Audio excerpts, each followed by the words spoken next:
So I think we'll go ahead and get started. So we always want to start off these discussions and these presentations with terminology.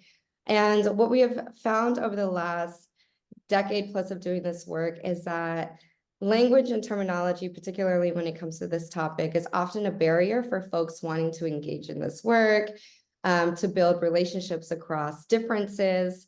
Most folks really well-intentioned want to say the right thing, and they're afraid of getting it wrong. And so we are going to start off today with just making sure that we expose you all for folks who have no exposure to just some of the language and terminology that we'll be using today. Get other folks to continue to practice if you are fairly well versed in this. But we just want to make sure that we all start off with a level playing field so that we can maximize your participation today. This is by no means an exhaustive list of terms and concepts. We don't quite have the time for all of that, but really our motto is like, it's about progress and not perfection. So we want to start off with the term SOGI, and SOGI stands for sexual orientation, gender identity, and gender expression. And fewer folks are familiar with the term SOGI than LGBTQ, which stands for lesbian, gay, bisexual, transgender, questioning, or queer. And we spend a lot of time talking about SOGI because everyone has a sexual orientation, everyone has a gender identity, and everyone has a gender expression, regardless if you're part of the LGBT community or not. And so sexual orientation, just to clarify the differences between these terms, because there are important differences. Sexual orientation is about who you are romantically, sexually, and physically and emotionally attracted to, right? Whether you're straight, lesbian, gay, bisexual, pansexual. Gender identity is about your internal sense of identifying as a man, a woman, both, neither, gender fluid, non-binary. And gender expression is about how you present your gender or your genders through your manner of dress, through how you wear your hair, even activities that you participate in. And so just to be clear, because I think that these get really confused, you cannot tell someone's sexual orientation by looking at them. You can't even tell someone's gender identity by looking at them. What you can draw conclusions about is someone's gender expression, but even that is subject to change, right? Someone may present in a feminine way or masculine way, and that is subject to change depending on culture, context, geography, place, even the day. And we make a lot of assumptions about someone's sexual orientation and gender identity using their gender expression. And so we just want to make sure that folks are generally clear on how these terms fit together, but also that there are distinct differences between them. So for the next slide, we often talk about SOGI existing on a spectrum. And again, this is not an exhaustive spectrum. This is really simplified just for today's discussion.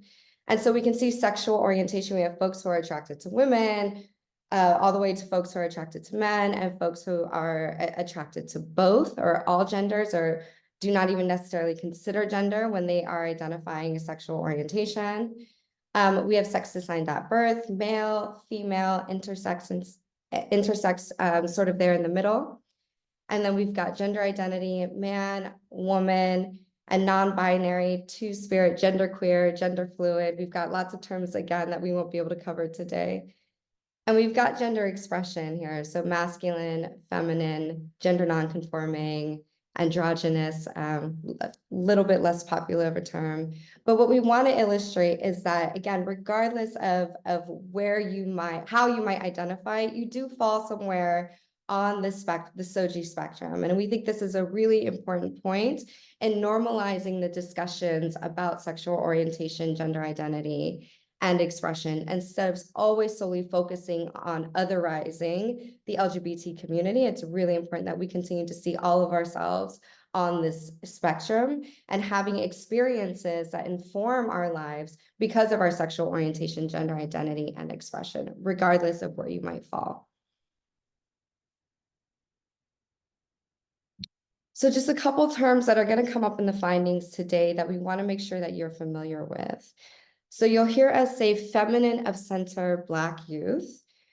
This group includes cisgender Black girls, feminine of center Black boys, and transgender Black girls. And cisgender means someone whose gender identity is consistent with the sex assigned at birth. And so I'll use myself as an example. I am a cisgender woman. My sex assigned at birth was female, and I continue to identify as a woman. A term that I think also some folks are probably becoming more familiar with, but I think it's important to define, is transgender, which is someone whose gender identity is different than the sex they were assigned at birth. Masculine of center Black youth. This group includes cisgender Black boys, masculine of center Black girls, so Black girls who present in a much more masculine way, right? Again, thinking about gender expression, and transgender Black boys. Feminine of center Latinx youth. This group includes cisgender Latinx girls. And again, we're using the Latinx to honor folks who do not identify with just being a boy or a girl. Feminine of center Latinx boys and transgender Latinx girls. And then we'll have masculine of center Latinx youth. And this group includes cisgender Latinx boys, feminine of center Latinx girls, and transgender Latinx boys. And I know that that is a lot to take in one slide. I promise once we discuss the findings, it will become much more clear, but we just want to do an initial exposure so no one's caught off guard when we get to the findings. Okay. And of course, we need to talk about intersectionality. I think you all heard us talking about the combinations of race and gender identity and gender expression. All of our work we do through an intersectional lens. We are going to talk about how our analysis is done looking at the combinations of race and ethnicity, as well as SOGI. And this is important because it is really difficult to siphon people off their race and their gender, because how we understand our gender and our gender expression and even our sexual orientation is really influenced by our race, our ethnicity, our culture. And what we're going to see in the findings is that there are certain groups of young people who are becoming deeper and deeper involved in the system because of the confluence and the combination of their race, ethnicity, and SOGI. And so we want to continue to push the field to think of also recommendations and interventions that consider both the race/ethnicity and the SOGI of young people that they're serving. And so a quick definition of intersectionality. We all have multiple aspects of our identity that place us in privileged and oppressed positions in society. These identities include sexual orientation, race, gender identity, gender expression, immigration status, and a whole host of other identities. And what I want to point out about this illustration is that there's these layers, right? And everyone's top layer is going to be really different depending on their lived experience. And so for some folks, their top layer of identity might be sexual orientation, and a lot of their lived experience is through that lens and through that identity. For other folks, it might be their immigration status, and for others, it might be their race or ethnicity, right? And so these layers fall on one another and inform one another. But what makes us different is we can't tell necessarily who is living through which top layer. And so what I love about the Whole Youth Initiative, and we'll talk more about this, is we are really asking folks to lean into getting to know one another and getting to know young people in particular by asking about other layers of identity other than the more traditionally asked questions. And so what is the Whole Youth Initiative? So we have been working on the Whole Youth Initiative for the last 10 to 12 years.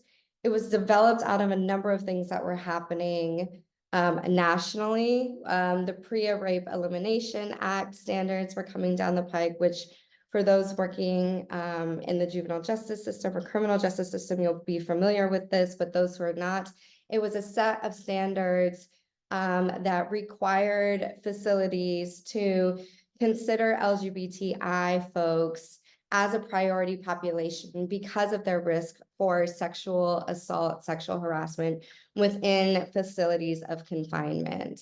The Prison Rape Elimination Act standards required that facilities begin to collect data and ask questions about folks' sexual orientation and gender identity. And of course, there was guidance, but there wasn't precedence on how to do this. And so we had been working deeply with systems already doing gender responsive work. Dr. Irvine had already done a national one day snapshot of youth in the justice system to establish a baseline of the percentage of youth in the juvenile justice system that identifies LGBT. And so we really saw an opportunity to develop, lean into our own expertise on working with just the juvenile justice system, collecting data. We also had another project called the Permanency Project, which was looking at how to increase permanency for LGBT youth who were involved in both the juvenile justice and child welfare systems. And so it was a combination of all of these opportunities that led us to develop the whole youth initiative. And it started with just piloting a training with the probation department in the Central Valley, maybe 12 years ago, just to teach folks, again, terminology and to start thinking about how do we collect data. And so we developed a set of questions that we piloted in the field with young people who were system involved and not system involved, LGBT, not LGBT, across race and ethnicity, to ask, how would you, if an adult needed to ask you about your sexual orientation, gender identity, and expression, what are the ways that we could ask you in a way that feels affirming, that doesn't feel offensive, that doesn't feel scary? And what are some of the responses that we could expect to hear as adults? And so we took those questions, cleaned them up and helped departments implement them into their existing case management and data collection systems. And the drop-down responses that we call them, right? The responses that folks might expect to hear have really varied, and we've had to be really flexible as language changes and as identities change, and really leaning into that intersectional lens, understanding that there are going to be communities in some parts of the country where certain terms are much more popular for cultural reasons than in other places in the country. And so because we've done this work with a vast number of probation departments, we've really been able to get a really beautiful bird's eye view of how young people across the country are identifying themselves across SOGI. But we knew that we couldn't just lead folks right into asking these questions, right? So we've worked with departments to develop non-discrimination policies that protect all youth in the justice system, of course, with the lens looking at SOGI. We've worked a lot with our departments on training and technical assistance so that staff are prepared to have these discussions. Again, this is a departure from a culture that has been really reliant sort of on don't ask, don't tell. It's none of my business who young people are in relationships with or who they're having sex with, right? When it gets really watered down. And really saying, no, we need to know how young people are identifying, what kind of relationships they're having, and if some of that is driving particular behaviors, and funneling them into the justice system. So we actually cannot holistically serve young people without knowing their sexual orientation, gender identity, or expression. And then guiding them through data collection and analysis. And so that has brought you all here today. I'm sure you're eager to hear what have we found in our last 10, 12 years of doing this. And so we'll go to the next slide. And we'll talk about some of our accomplishments really quick. So on a national level, LGBTQ, so lesbian, bisexual, questioning, gender nonconforming, and trans youth are more visible in the discourse around juvenile justice reform efforts. So of course, we've had incredible advocacy for decades around what does it mean to have an improved juvenile justice system. But there has not been historically a lot of discussion on what that means for LGBT youth. And so this initiative has really pushed to center sexual orientation, gender identity, and expression in those discussions and policies. Probation departments in red counties and states are collecting SOGI data, which is a huge accomplishment. LGBT funders have expanded their definition of what an LGBT issue is to much more intentionally think about the criminalization of LGBT youth. And we've equipped advocates with compelling statistics needed to push for reform efforts that explicitly call out for the decarceration of LGBTQ GNCT youth who, like straight youth, are also mostly Black and brown, right? And so continuing to push for those intersectional reform efforts and advocacy efforts. On a systemic level, SOGI data collection is considered a protective measure. Again, really looking at this act and this work as essential to the well-being of young people rather than an add-on, although I have to say we still have work to do around that. We've increased the visibility of LGBTQ GNCT system-involved youth with substantiated disparate outcomes. And so 12 or 15 years ago, probation departments would tell us that we don't have any LGBT youth in our system. Or Angela has a report that's probably 15 years old now, called We've Had 3 of them. And so, we have the data now that to compel departments to acknowledge that you do have LGBT youth in your system, and it is your job to affirm them, identify them, and support them, and make sure we're making data-driven case plans to offer them in affirming ways. And juvenile probation departments are much more transparent about their limitations in appropriately serving LGBTQ GNCT youth in their facilities. And while this does not seem like a huge accomplishment, it is to get calls from departments who say, we actually don't know what we're doing. We don't know what the right thing to do is. We'd like your help, and these are our limitations. And again, this is a huge departure from 12 or 15 years ago when folks were in denial about LGBT youth even coming into their facilities. And so we're really, really proud of this work. Okay, so we're going to start talking about the findings, and I'm going to prep y'all a little bit. I'm sure there's some people who are comfortable with statistics and others that are less so. But what I want to talk a little bit about is just to imagine that we have had 25 sites. Each year when we analyze data, has been different numbers of sites. It's been different states, but every single state has a different criminal code, right? And so we've had to combine data across multiple states, multiple counties. So the analysis has been really, really time consuming and challenging, but also really rewarding. And so we spent the first few years really pulling together this giant database and doing traditional statistics. So we have traditionally analyzed using regression analysis, which has allowed us to look at multiple variables at once and to establish how much more at risk what I should say is we can compare kids who are already in the justice system using this particular database, right? And so we can compare Latino kids to Black kids who have already been arrested. We can look at among the kids that are in the system, were Black kids more likely to have weapons charges compared to the Latino kids already in the justice system? Now, there's a fundamental problem doing that because common sense and the public discourse around juvenile justice involvement really starts with much, much, much sooner than that, right? So we have kids who are running away from home and are exposing themselves to being arrested on the streets. We have kids in foster homes that are in conflict who sometimes, group homes sometimes call police and have kids arrested at that point. We know that, there are cities where people are calling the police for kids just like congregating on corners.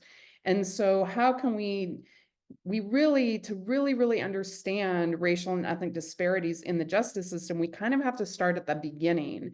And so there is a different type of analysis, which is called the relative rate index, which compares, where we can compare the group that is the least likely to enter the justice system, which is white youth, and we can compare Black youth. We can compare Black boys to white boys, Black girls to white girls, Latino girls to white girls, and Latino boys to white girls. And so I'm saying all of this to explain that we actually shifted our statistics approach to be able to compare. And so, so this first slide shows the relative rate index over time for Black and Latinx youth. We're really masculine youth.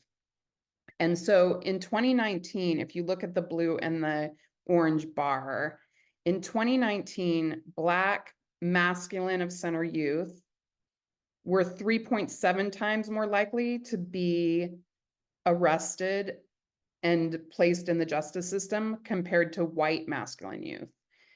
And Latino youth were masculine and Latino youth were 2.58 times more likely to be in the justice system than white masculine youth. And so this comparison goes on each year and has increased every year, so that in 2022, Black masculine youth were 11 times more likely to be in the justice system than white masculine youth. And Latino youth were 7 times more likely to be in the justice system compared to white masculine youth. And so the next slide, this dives a little bit more deeply, and you can cut this 100 million ways. You can cut the pie 100 million ways for this presentation.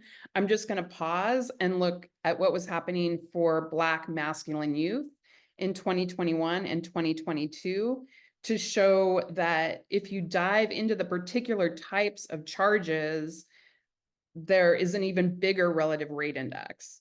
And so if you look at status offenses, which are just, runaways, graffiti, like they're really, really low level crimes, the relative rate index is fairly low. But if you look at violent misdemeanors, to some degree violent felonies, but certainly weapons charges, you see these giant relative rate indices, especially in 2022, our most recent year. And so you have Black masculine youth who are 20 times more likely to be in the justice system for a violent misdemeanor compared to white masculine youth. And you have Black masculine youth 28 times more likely to be in the justice system for a weapon compared to white masculine youth. And at this point, I just want to stop and say, there are a lot of myths about Black youth, Latino masculine youth being inherently more violent than white youth. And we did a separate study, where we went into 2 different counties' arrest records, and we wanted to look to see, is there information about what actually happened that was separate from the charge? So can we look to see, was somebody actually harmed during when this arrest happened? Was there a gun present when this arrest happened? And so, for those people that are interested, we can send a report out that explains this in more detail. But basically what we found is that we looked at 150 arrests for assault and 150 arrests for robbery. They were assaults and robberies. And what we found in both counties is that a very small percentage of kids, 10 to 15% of kids, actually harm somebody when they're charged for assaults and robberies. And so there's this huge upcharge so that kids are arrested, and then the kids that are getting charges for assaults and robberies have actually not hurt anybody, right? They're getting violent charges, but they actually haven't hurt anybody. Another like 20% of kids have guns with them, but they have not discharged them. They are just in possession of the guns. And, you know, we feel very strongly that there are kids in some violent neighborhoods that are carrying guns for protection, right? We don't want kids carrying guns, but these are not guns that are being used and in the process of the crime. And then the rest of the kids, the majority of kids don't have guns, they haven't hurt anybody, and they're still getting assault and robbery charges. And that's 2 counties in California that reinforce these findings. And so I just wanted to pause and talk about that, because really we're talking about this is a systemic problem with Black and Latino youth being upcharged at the point of arrest. And just, I can just add, there's Yeah. additional research that supports that there isn't behavioral differences across race either, right? And so I think it's, without that context, it's easy to think, well, just just more Black and brown kids are more violent, right? And so that's why they are getting picked up on violent misdemeanors. But again, there's additional research that says youth behavior doesn't vary that much across race to justify these relative rate indices. And so I just want to add that context as well, that it is a systemic problem. It's how are we responding to young people engaged in the same behavior across the board really depends on both their race, right? And their gender identity, and, to be honest, their gender expression. So. And just to build on what Aisha just said, you know, again, we made really intentional decisions to put masculine of center youth together into the same category. Because when we were initially doing our analysis, if you think about it, Black masculine girls were being lumped together with other girls. And so then that was tearing apart the findings, because different things are happening. What we found is that Black masculine girls, transgender boys, and cisgender boys are being arrested for the same types of behavior. So last year, Black masculine girls were 300 times more likely than anybody else to get a weapons charge, which, you know, even though like other Black boys were also much more likely to get this charge. And so I just wanted to say, like, that we have seen trends where masculinity, Black masculinity, Latino masculinity, and Black femininity and Black Latino-ness are really, you know, it's a true intersection, right? That's what's driving these trends. So, so the next slide is, I just wanted to reinforce that point, which is that both feminine, Black, and Latinx youth are also experiencing relative rate indices. They're not as high as masculine youth, but they're still severe. So, you know, if you go to 2022, the most recent year, you have Black feminine youth that are 8.8 times more likely to be arrested compared to white feminine youth.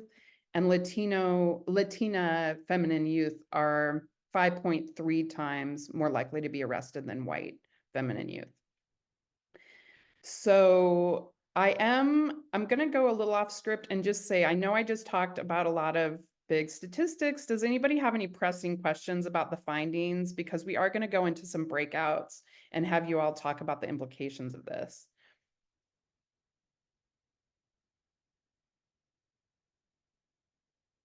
Have any questions?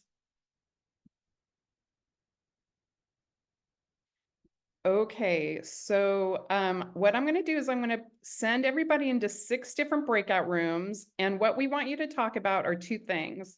We want you to talk about what 2 to 3 solutions could be developed to reverse these trends, and what challenges do you foresee in implementing these solutions. Does anybody have any questions about the discussion questions? If you I want, want to add that I know that you all might be from respectively different fields, and I really want there to be sort of cross-pollination. So if you're in child welfare, if you're from a foundation, if you're probation, if wherever you might be, we really, if you're from the arts, we'd really love to hear your sort of best collective thinking, get really creative. dream big. You don't have to feel like you're constrained to something that's practical. Okay, is everybody ready? And what I'll do is I'll try to cut and paste these questions into your breakout groups so you have them as reference. And we're going to give you about 20 minutes. So it's, for us, it's 10:36. And so we'll come back at 10:56 our time and whatever hour you're in. So we'll come back at the hour 56. Have fun, everybody. We'll see you in a little bit.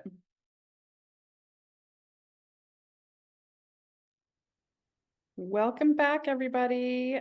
So I'm going to ask each group to report back about what you talked about. And so I'm going to start with group 1, which was Alexis Luttrell, Amy Price, Daria Lorizada, Desiree Victor, Fran Cuesta, Kristen Davidson, Sarah Cifuentes, and Sarah Calgi-Carr. And so one of you is going to have to spontaneously be the reporter. So who wants to tell us about the solutions you discussed and what challenges you foresee?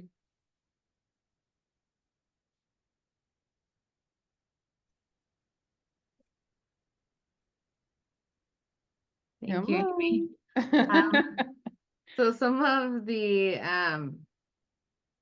so some of the implications are that we discussed were gender biased or harmful approaches into detaining youth. For example, we talked about how in Santa Clara County through the Ending Girls Incarceration Initiative, and this was centered around supporting young women, girls, and transgender expansive youth that have been impacted by the juvenile justice system. Many times were often detained for issues pertaining to their own safety versus you only utilizing detention for community safety. And some of the solutions that we have brought forward were also out of the Ending Girls Incarceration initiative and partnership was utilizing proposing solutions and policy shifts that were adopted by local probation entities, which include shifts in intake policies and the risk assessments, shifts in probation deciding to detain a youth once they're brought into juvenile hall. Also utilizing significant like examples of the case conferencing would be once a young woman or a transgender expansive young person comes in contact with police entities, the police can have the discretion to release and refer to a credible messenger or CBO entity instead of bringing them into detention. We talked about a lot more things, so if anyone else would like to step in and add to that, please feel free. Thanks, Desiree. And did you talk about challenges?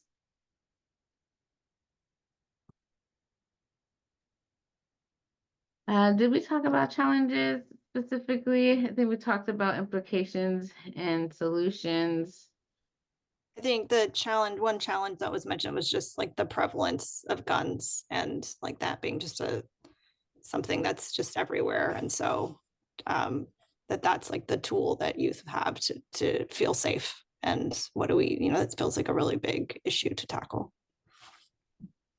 Thank you. Really appreciate that. Okay, so thank you so much. We're gonna move to group 2, which is Jen Roca, Jalissa Castillo, Melinda Maciel, Rocio Oliveira, and Ted Lewis. So who wants to report back for your group?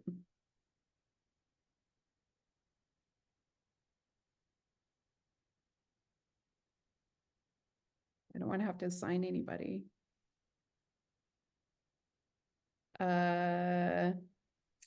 I think Jen would do a phenomenal job because I'm not going to give us justice, but I'll jump in for all of us. Go, Jalissa. Thank you.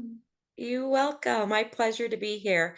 I'm just going to say I was very enthused by our group. Lots of a wealth of great knowledge.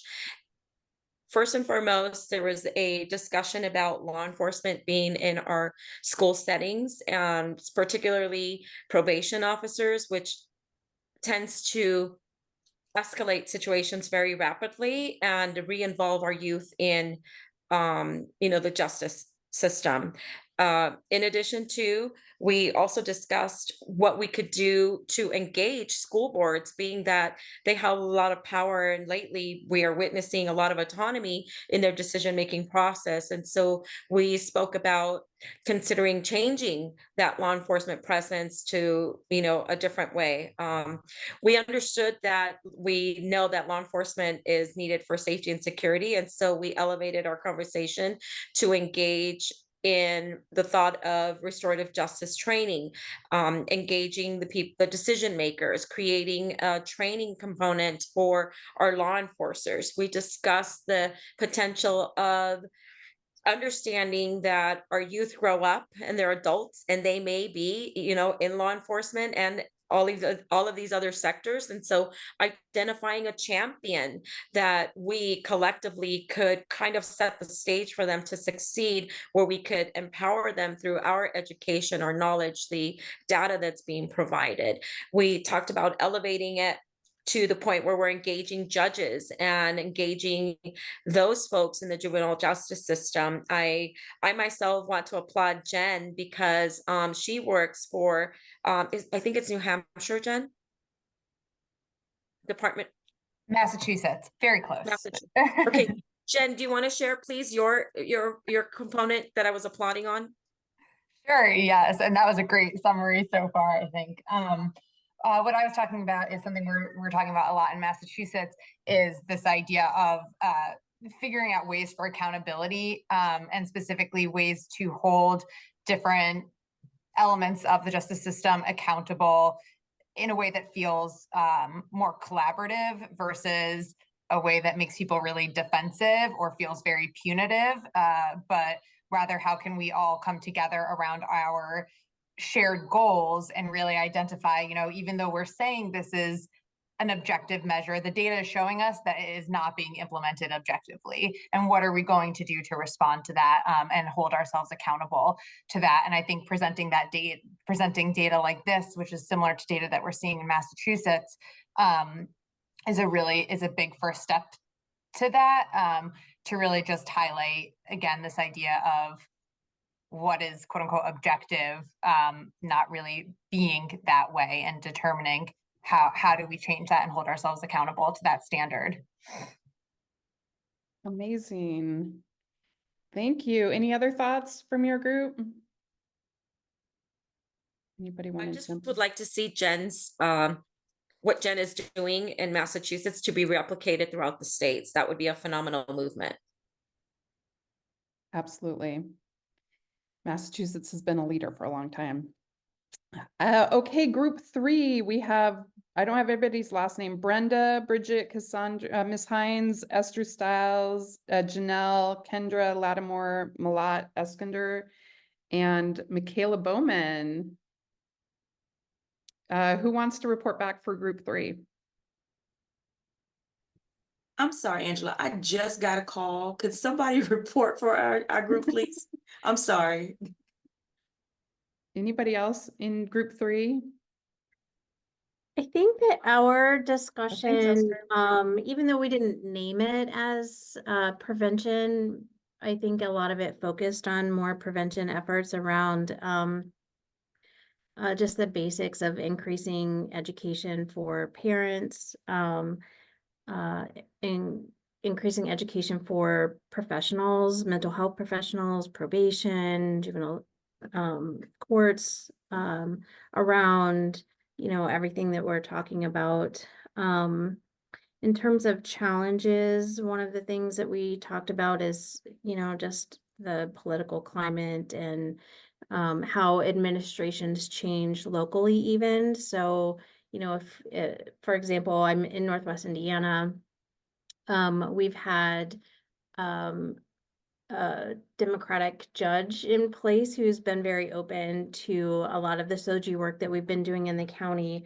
And he's retiring, so that will be changing this year, and everybody on the ballot is not blue. So, just curious to see how that will trickle down to many aspects, but this in particular.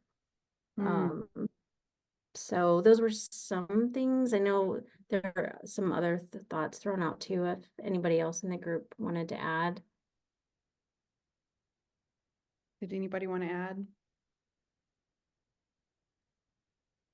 This is Michaela. I, it's not so much an ad, the challenge, that we are facing with backsliding around protections for transgender people, just even an ability to talk about racism in the criminal justice system, as we see some jurisdictions, through laws and, organizing and in other ways, making even the conversations difficult. I don't have, I'm supposed to be looking for strategies for folks in those environments to still do the work of protecting youth. And I don't yet know what those strategies look like, but we did talk about the importance of being able to find spaces where you can have conversations and continue to talk about the ways in which youth are vulnerable to all of these different kinds of bias and racism and transphobia, the ways that they're harmed.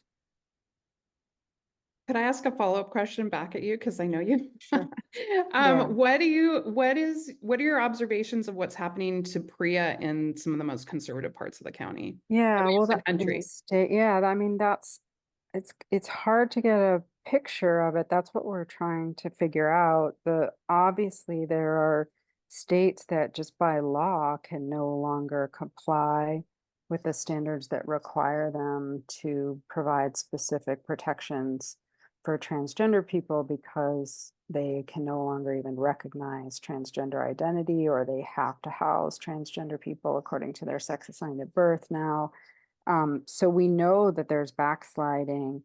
I haven't yet seen it in our interactions with staff, that is in our trainings. There's still receptiveness to the, to talking about the ways in which they are tasked with protecting people. But I think that there's no question that they are, even if they are well-intentioned, they're operating in environments where there's very limited room for them to move. So I don't yet know the answer to that.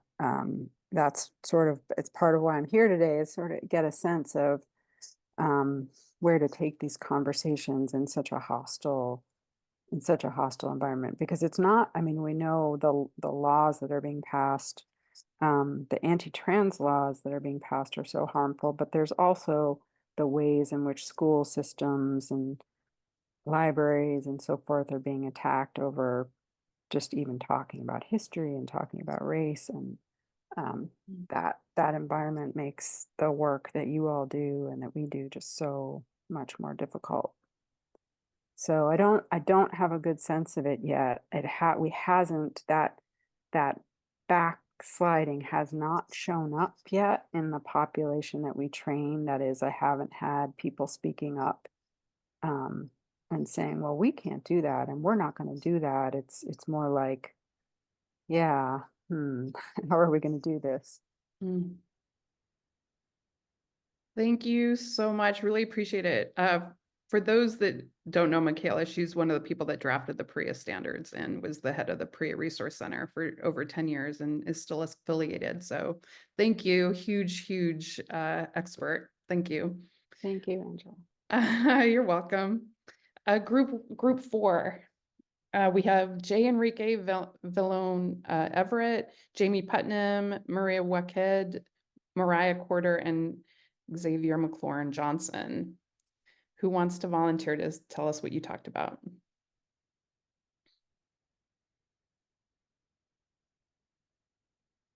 Come on.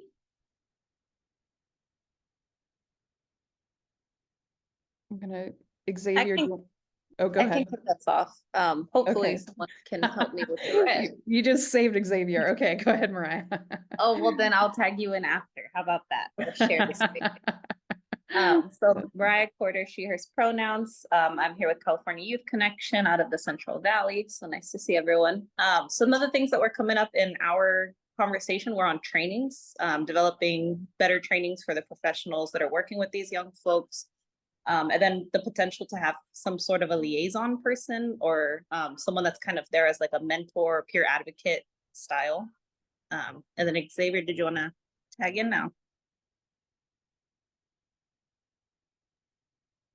Yes, I think most of our conversation was around training staff that we have here.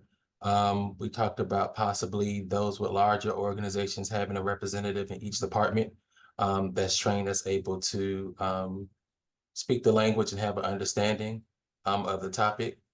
Some of the challenges that we talked about that may be an issue for larger organizations, if you do identify representatives in each department, possibility of turnover. So ensuring that you have, additional training to capture new representatives for each department. Some other challenges we talked about was taking it outside of our organization, like partnering with community partners, like law enforcement, who our kids, unfortunately come into contact with, and challenges surrounding that. We talked about them having respectful language when they interact with our youth, and those who have different religious backgrounds or cultural backgrounds, still being respectful when they are, coming involved with our youth. Thank you. Really appreciate it. Okay, group 3, we have Amber, Dennis, Elizabeth, Ellen, Melissa, and Rob Warnoff. Who wants to report back for your group?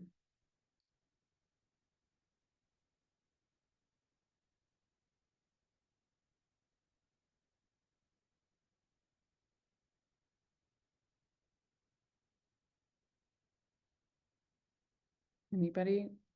Rob, I'm gonna assign you because I know you.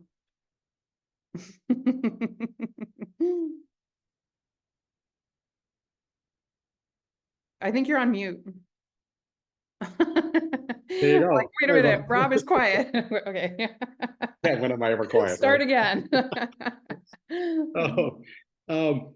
Yeah, I think Dennis kicked us off by saying, if training were all as a solution, we wouldn't be here, right? Because there's been a ton of training, I know I myself, have been doing these trainings since the Stone Age.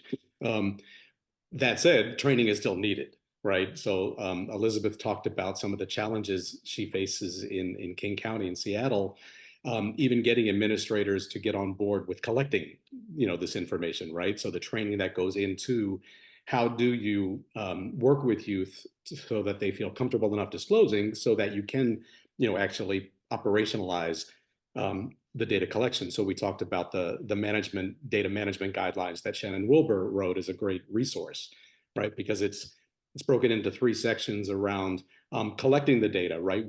How are the conversations held that youth feel comfortable enough disclosing? How do you then manage those data, right? So just what are the systems that need to be in place for the record keeping? And then how are those data disclosed, right? Who needs to know? How are they shared? So there's some wonderful resources.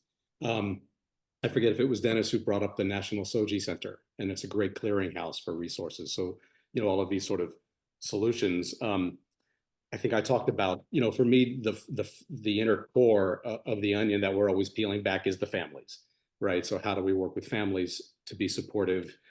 So we talked about the Family Acceptance Project and the research that Caitlin Ryan does, and the resources that they have. Some of the challenges we talked about were a lot of the studies that are there that people put more faith into than others, and challenging some of the methodology. But again, the systemic changes, how do you get administrators to want to come on board to support this work in the first place? So that was sort of the overarching. I'd love other folks to Does anybody want to chime in?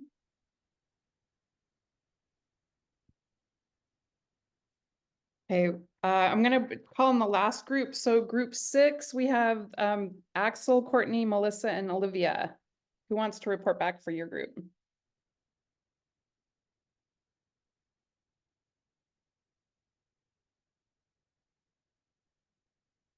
Anybody? I'm gonna call on Axel.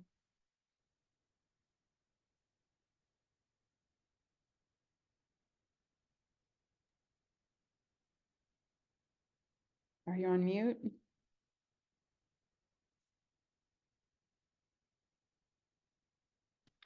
Or Courtney? Can you hear me? Oh, now I can. Oh, beautiful. Go Thank. ahead. Give me just a sec.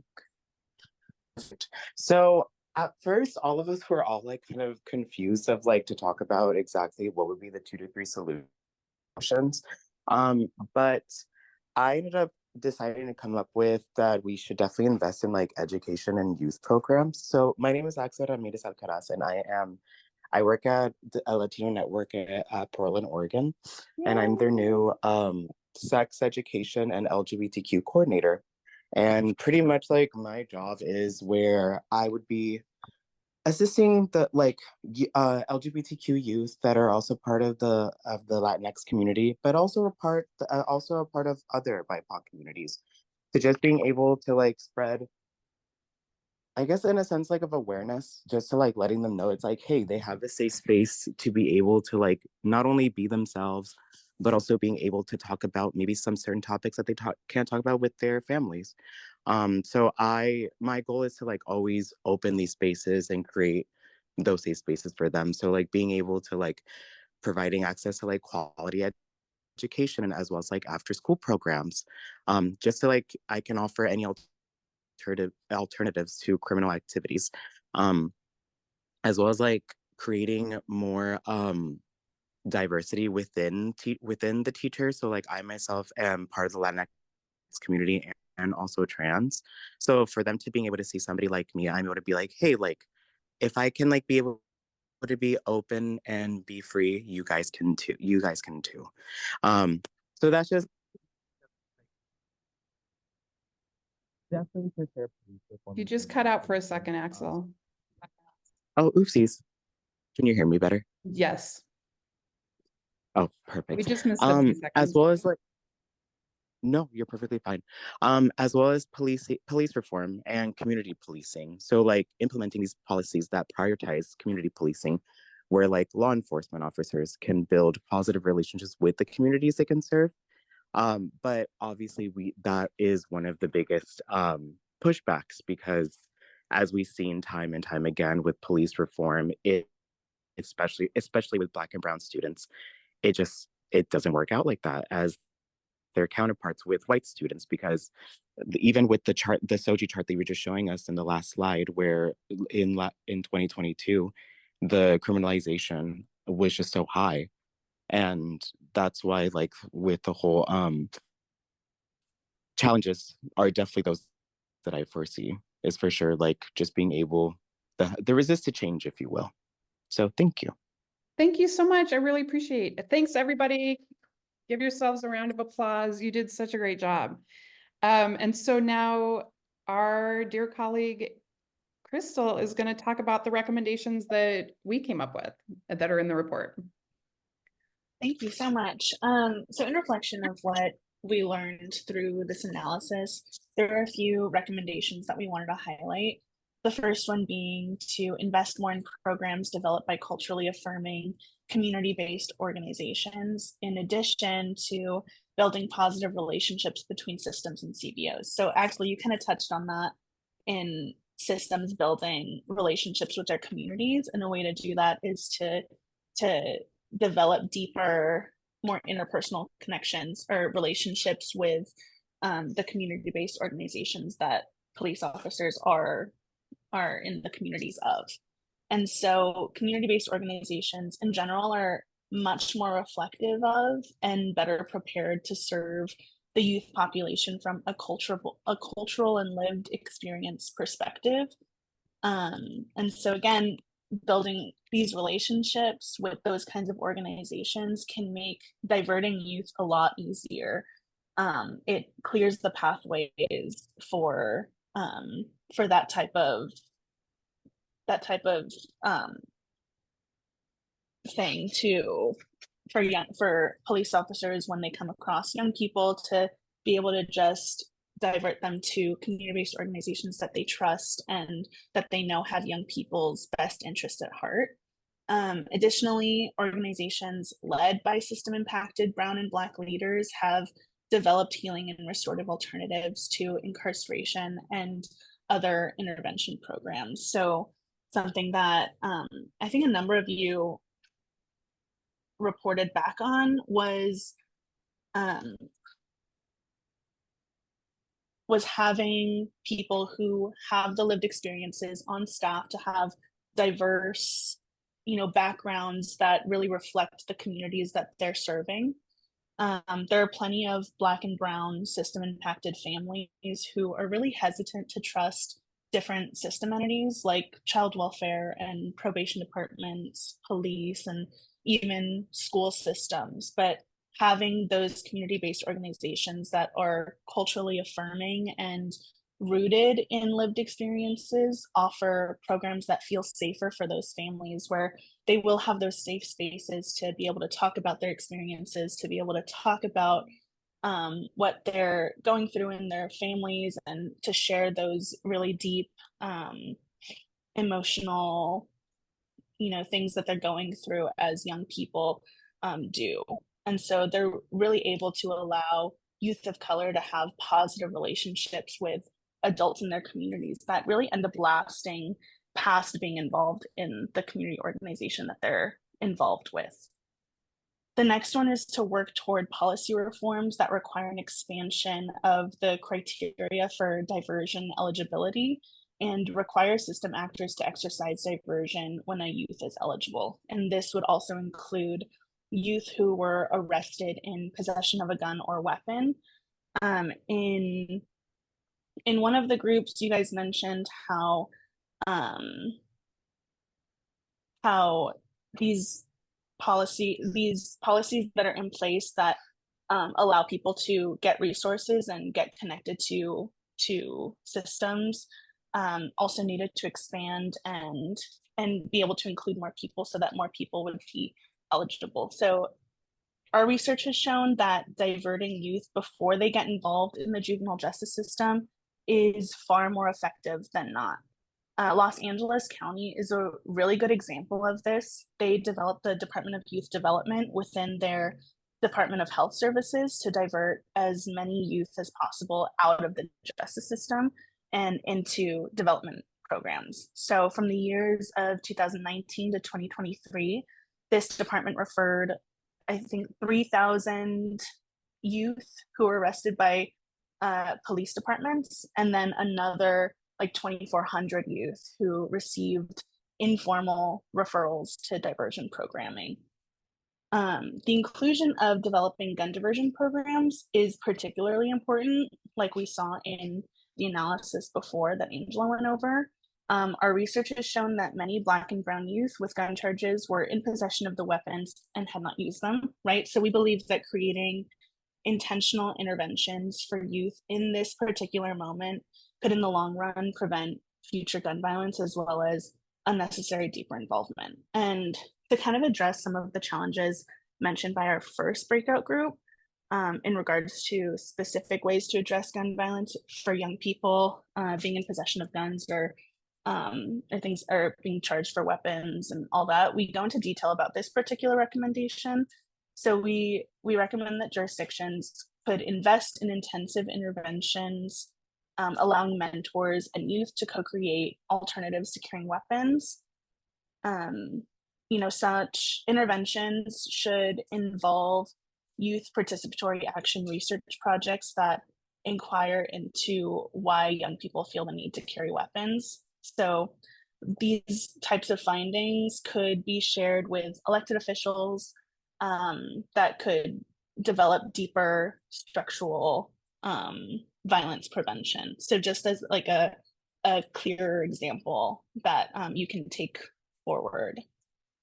We can move to the next slide.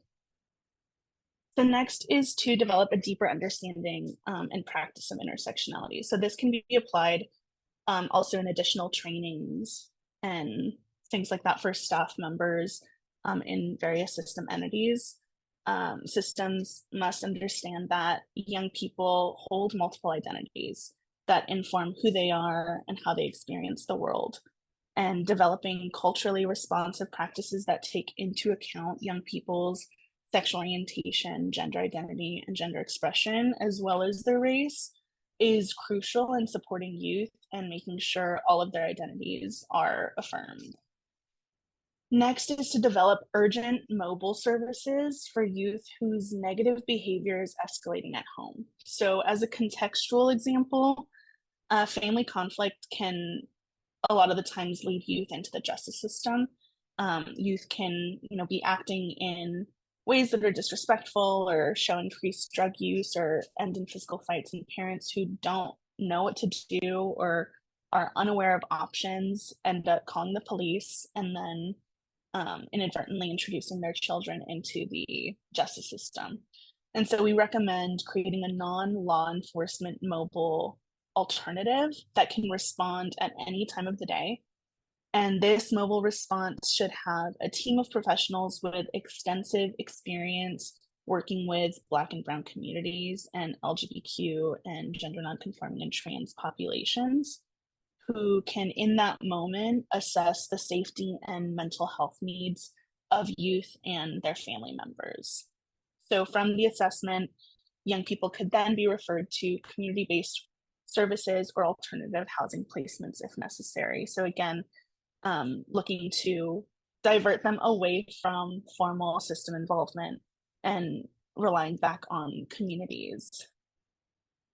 And then finally, to expand family finding services and develop safe and reliable, non-secure and culturally affirming residential placements. So if youth end up in detention due to family conflict or something, community-based organizations could be trained in family finding to help some probation departments find extended family members who have a place for young people to stay while the conflict is being resolved. Youth having to wait in detention for lack of safe placement options actually increases their exposure to activities that end up placing them at a higher risk for subsequent detention. And so this is particularly critical for LGBTQ and gender nonconforming and trans youth who often don't have supportive immediate family and therefore remain in detention unnecessarily. So that is the recommendations that we wanted to highlight, and I'll pass it back to Angela. So I know we're coming to the end of our formal time, and so I'm gonna skip our Q&A and have Aisha finish the last 2 slides. But if anybody wants to stay on longer, we'll just stay on and answer your questions however long you want us to. So Aisha, do you want to go over the last 2 slides and then we'll go back to Q&A? Sure. So we are pivoting, and the Whole Youth Initiative is going to be partnering with Georgetown, who runs a number of certificate programs through the Center for Juvenile Justice Reform. And so beginning in October 2024, we will be partnering with them and providing a capstone program that coaches large organizations through the process of developing non-discrimination policies, training to collect SOGI data, and taking that data to develop a strategic plan that is aimed at improving outcomes for LGBT youth, again, who are system involved and of color.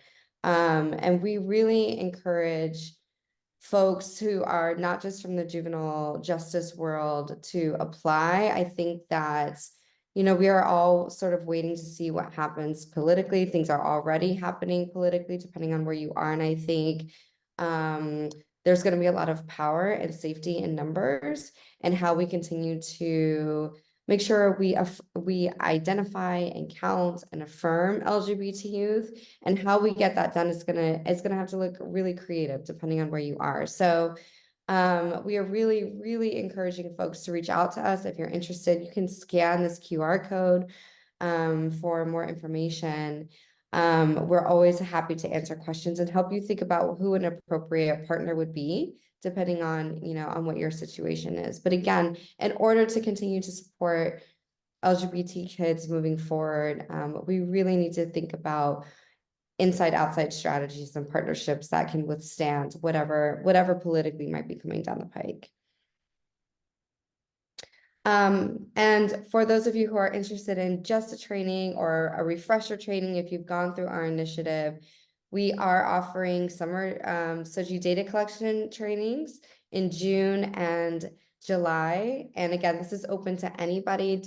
Doesn't matter what your field is, what organization you're with. If you are an individual and you're just interested in this, we'd be happy to have you. And you can scan that QR code for more information, but also don't hesitate to send any of us an email if you want to chat.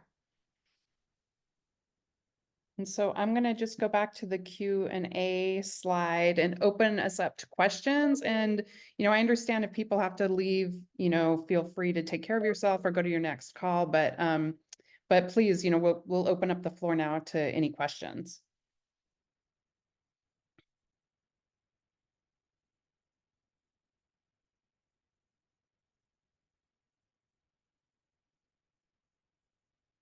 Anybody?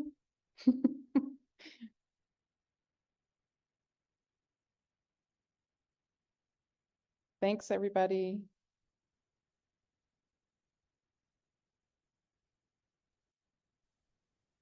Any questions about data or comments? Anybody want to make a closing comment?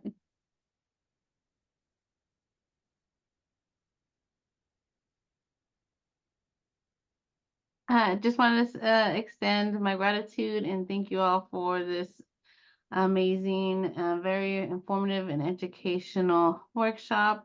And I look forward to attending more. And it's nice to see you, Aisha and Crystal. Again, it's been a while. Thank you.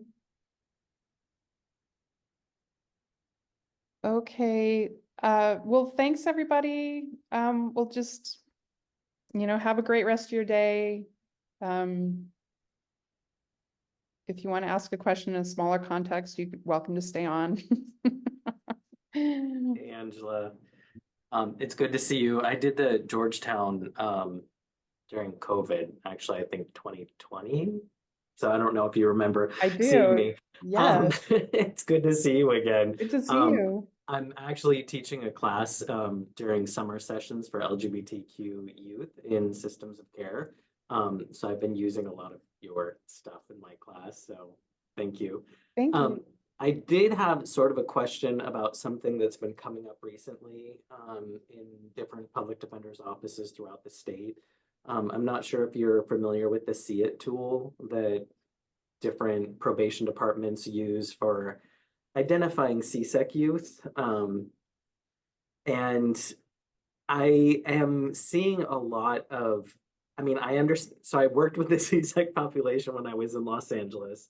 And I did see a lot of crossover with LGBTQ plus youth that were engaged in CSEC behaviors for survival and other issues. But I'm now starting to see, and I'm getting questions from other public defender's office. For instance, Alameda just contacted me yesterday and said that they had a youth that was being identified as CSEC, but the attorney didn't think that they were CSEC. And then through my probing and asking more questions, it turns out that I think the youth may be trans and is running with a male group, and they're kind of getting involved with gun charges and all these sorts of things, but I don't necessarily think they're CSEC. But I don't know if this is, I'm just starting to see a lot more of this, like probation departments misdiagnosing like, oh, this kid is trans, so they must be involved in the life in some form or fashion. And it's starting to worry me. And I don't know if approaching, so the See It tool, they say it's an evidence-based program. And when it came out, I think 10 years ago, it was a great tool, but I think times have changed and their questions haven't been updated. And I don't think they've gone back in to like reevaluate it. So I don't know if you have any advice on, I don't know how to approach them and be like, hey, I think you need to reevaluate what you're doing because you're now identifying kids that don't necessarily fit in these categories, and the world has changed in 10 years. It's crazy to think, but Well, okay, so bear with me because I think a little bit outside of the box on this, and totally. I'll have Aisha chime in also because we've thought about this for a lot of time. So So this is my historical view on CSEC work. So I feel like what happened, if you look at the like history of that work, I feel like there was a lot of work where before people were thinking about sexual orientation and gender identity, gender expression, before anybody was thinking about LGBT youth being engaged in sex work at all, even though we all knew that was always happening, the field was really concerned with like straight cisgender girls, right, being victimized. And so, you know, I feel like this like preponderance of CSEC task forces and all the, you know, and I feel like and then there was like a lack of even discussion about race, right? It was like the white straight girl that was like being trafficked. And so, so I feel like what went with that was that there was this sympathy that that population shouldn't be in the justice system, right? And so then all of these policy solutions came around, how do we decriminalize that population? And I talked to Laura John Rodolphe about this, who is also doing work in LA. And because I think that grounded in that original history, there's like a lot of policy work that's going around, like how do we, you know, so then I think that sympathy for CSEC populations extended then into LGBT and trans populations. And doesn't extend once it gets a little more complicated, like, oh, if there's a weapon possession or, you know, what, and then they're like, how do we account for anti-Blackness and weapon possession, all of the same, like, what I would like to see is that we think much more broadly about how what do I want to say, like, social precariousness, right? That's leading to like homelessness that, you know, may be grounded in past sex abuse, that might be grounded in just conflict around sexual orientation, that we as a field, you know, have a broader sense of like who is sympathetic. Like, I feel like all youth should be seen sympathetically, right? And that we want to fight we want to decriminalize everybody, right? You know, and you know, I understand that when really extreme harm has happened, you know, you know, in 3 to 4% of the time, there has been really serious physical harm that's been created. And I think that in that situation, we need to think about how can we end incarceration as we know it, create culturally affirming home-like environments that are a timeout, that allow, you know, because I think that that's a realistic thing. I think when there actually somebody has been killed, like, I think that we need to worry about retaliatory violence. I think there's like a whole host of things that happen around that. But if you look at the like 96 to 97% of kids who haven't actually hurt anybody, like, how can we actually start creating a more uniform response? Like, okay, none of these kids have hurt anybody. All of these kids have experienced, you know, some sort of like social precariousness, or they wouldn't even be here, right? And so like, how do we then create as many pre-arrest diversion programs as we can? How can we create so we're actually part of a partnership right now with 3 different probation chiefs in the state, with some advocates, and we're trying to figure out if there's a way to create a pilot project where we can create respite homes, we can create essentially child welfare beds for kids that don't have to be wards of the state, right? So that we don't have to arrest them to get them into those homes, but really trying to think creatively around not like homeless shelters, but like, how can we create permanency, long-term housing solutions for kids who, you know, are functionally homeless or in conflict with family, whatever. So I know that that's like a really broad answer to what you're saying, but I feel like kind of underneath what you're saying is like, kids' lives are much more complicated than like, oh yeah, you know, being a yes in the CSEC risk assessment. Right. Yeah, I just feel like this population is getting swept up in another population, and it concerns me that we're now lumping them in with this group, and I'm not saying that kids aren't smart enough to figure this stuff out, but they're being exposed to these other things that maybe they weren't being exposed to And now I'm concerned like, oh, really they need trauma therapy, but now you want them to take a CSEC class because you're concerned that they're being exploited and they're not. Like I just yeah, anyway. Yeah, I mean, and there are certain like systematic benefits to like, because that is a decriminalized group and we're Yeah. trying to not, so I mean, I'm not saying that everybody should be swept into it, but at least it's being swept that direction. But Sure. I personally feel like everybody should be in an assessment process where we're trying to figure out, do you have safe housing? Do you have supportive family? Do you have, do you need other adults in your life that are creating permanency for you? Just in a way, like borrowing from what we've learned so much from the child welfare side of things, like how do we think beyond whatever the criminality part of it? Right, yeah. Which definitely is always a problem. Yes. Okay. And Well, so thank you. Aisha isn't here. Aisha? No, I think she took off. Okay. Okay. Angela, I have to hop up too. I'm so sorry, but it is so great to see you. This was awesome. Crystal, thank you. Angela, thank you. And, Thank you. It's so good to see you. so good to see you too. Let's talk soon. So, and Dave, if you have any follow-up thoughts, please reach out to us and Will I'm do. happy to talk about it. Definitely. Thank you so much. You're so welcome. Good to see you. Good to see you too. Take care.